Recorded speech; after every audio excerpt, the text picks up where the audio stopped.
Hello friends, നമസ്കാരം. പുതിയൊരു വീഡിയോയിലേക്ക് ഏവർക്കും സ്വാഗതം. ഇന്നത്തെ വീഡിയോയിൽ നല്ല ഒരു 4 മണി പലഹാരം ചായയുടെ കൂടെയൊക്കെ കഴിക്കാൻ പറ്റുന്ന, ഗസ്റ്റൊക്കെ വരുമ്പോഴൊക്കെ ഉണ്ടാക്കി കൊടുക്കാൻ പറ്റുന്ന ഒരു 4 മണി പലഹാരത്തിൻ്റെ റെസിപ്പി ആയിട്ടാണ് ഞാൻ വന്നിരിക്കുന്നത്. ഉണ്ടാക്കുന്നത് എങ്ങനെയാണെന്ന് നോക്കാം. Welcome to my channel VP Achu home. വീഡിയോയിലോട്ട് കിടക്കാം. ഒരു പാത്രത്തിൽ 2 കപ്പ് ബ്രെഡ് ക്രംസ് എടുത്തിട്ടുണ്ട്. ഒരു 5 ബ്രെഡ് പൊടിച്ചതാണ് ഇത്. ഇതിലേക്ക് പിന്നെ വേണ്ടത് മൈദയാണ്. ഒരു 1/2 കപ്പ് മൈദ ചേർത്ത് കൊടുക്കുന്നുണ്ട്. റവ ഒരു 1/4 കപ്പോളം ചേർത്ത് കൊടുക്കുന്നുണ്ട്. വറുക്കാത്ത റവയാണ് ഞാനിപ്പോൾ ചേർത്ത് കൊടുക്കുന്നത്.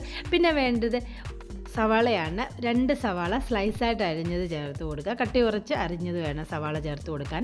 പിന്നെ ഒരു ചെറിയ പീസ് ഇഞ്ചി ചെറുതായിട്ട് അരിഞ്ഞത്, അല്പം കറിവേപ്പില ചെറുതായിട്ട് അരിഞ്ഞ് ചേർത്ത് കൊടുക്കുക. ഗരം മസാല ഒരു 1/2 ടീസ്പൂൺ ചേർത്ത് കൊടുക്കുന്നുണ്ട്. ചില്ലി ഫ്ലേക്സ് 1 ടീസ്പൂൺ ചേർത്ത് കൊടുക്കുന്നുണ്ട്. പിന്നെ വേണ്ടത് പെരിഞ്ജീരകമാണ്. ഒരു 1/4 ടീസ്പൂണോളം പെരിഞ്ജീരകം ചേർത്ത് കൊടുക്കുക. പച്ചമുളക് ഒരെണ്ണം ചേർത്ത് കൊടുക്കുന്നുണ്ട്. ടേസ്റ്റിന് ആവശ്യമായിട്ട് 1 ടീസ്പൂൺ ഉപ്പ് കൂടെ ചേർത്ത് കൊടുക്കുക. നമ്മുടെ ഈ 4 മണി പലഹാരത്തിന് എരിവിനനുസരിച്ച് നമുക്ക് ചില്ലി ഫ്ലേക്സും പച്ചമുളകും ചേർത്ത് കൊടുക്കാവുന്നതാണ്. പൊടികളും സവാളയെല്ലാം നല്ലതുപോലെ ഒന്ന് മിക്സ് ചെയ്തതിന് ശേഷം കുറച്ച് വെള്ളം ഒഴിച്ച് കൊടുത്ത് മിക്സ് ചെയ്തെടുക്കുക. ഒരുപാട് വെള്ളം ഒഴിച്ച് കൊടുക്കണ്ട. നമ്മുടെ ഈ ഒരു മിക്സ് അല്പം കട്ടിയോട് കൂടിയ ഒരു മിക്സാണ് നമുക്ക് ആവശ്യമുള്ളത്. ഒരുപാട് വാട്ടറി ആയിട്ടുള്ള ഒരു മാവിൻ്റെ ആവശ്യമില്ല. ഈ ഒരു പരുവത്തിൽ നമുക്ക് കുഴച്ചെടുത്താൽ മതിയാവും. ഇതിന് ശേഷം നമുക്കിത് നല്ല പോലെ ഡീപ് ഫ്രൈ ചെയ്തെടുക്കണം. ഞാനൊരു പാനിലേക്ക് കുക്കിംഗ് ഓയിൽ ഒഴിച്ച് കൊടുത്തിട്ടുണ്ട്.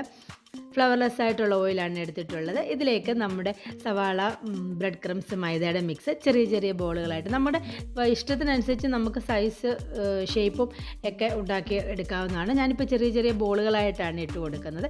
ചെറിയ ബോളുകളായിട്ട് ഇട്ട് കൊടുത്തതിന് ശേഷം ചെറിയൊരു കളർ മാറി കഴിയുമ്പോഴത്തേക്ക് ഒന്ന് ഇളക്കി നല്ലതുപോലെ ഒരു ഗോൾഡൻ ബ്രൗൺ കളർ ആവുന്നിടം വരെ വറുത്ത് എടുക്കുക.